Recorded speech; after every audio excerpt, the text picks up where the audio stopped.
Hi everyone, we're looking at a UML diagram that represents the inheritance hierarchy we're going to create in C#. Here we have a customer class, which is the base class or the parent class, and then the preferred customer class is going to be the derived class or the child class. So preferred customer inherits from customer. What that means is preferred customer is going to have a customer name, an address, and email offers, as well as his own additional data members that are specific to him. I'll also note that this hierarchy here passes the ISA test that I probably mentioned in lecture. A preferred customer is a customer. So if you're wondering whether or not you should use inheritance, run it through that test. Does that sentence make sense? In this case, it does make sense. Okay, so preferred customer is really just a special kind of customer. It's a customer but with a little more additional info. Alright, so we're going to go to the Visual Studio here. And I already have the customer class pretty much in place, the base class here. I'm keeping the data members private. The child class does not really need direct access to the data members. So as a rule of thumb, we can keep them private. And we just have some basic overloaded constructors and then the public property blocks. So this class is nothing you haven't seen many, many times before.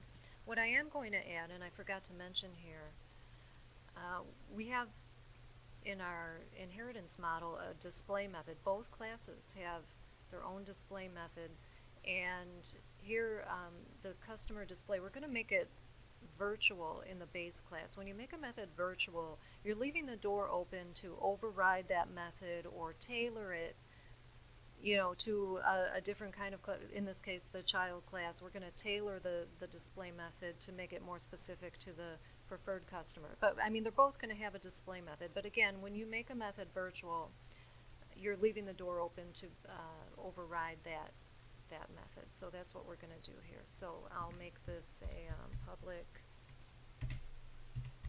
virtual. We'll have it return a string. This will just be a simple display method, nothing too complicated. You know, we could also override the toString, but I'd like to do it this way because it really drives home the whole virtual and override type of dynamic there. So we're just going to return something simple like a hard-coded string for the name. I'll concatenate to that the customer name. Okay, then I think, you know what, my plan is eventually when we get to the form class, we're going to display all of the customer information in one label, like one big multi-line label. So this would force a line break or a line, go to the next line in that label, so that's what that's all about. We have a carriage return and the new line escape sequence will do that for us. Okay, and then I'm going to also display the address.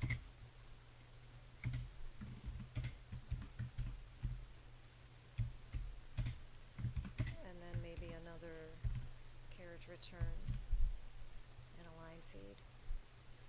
Okay, so that'll do it for this class. So again, making it virtual, we're going to leaving the possibility to override that in the derived class, which we are absolutely going to do.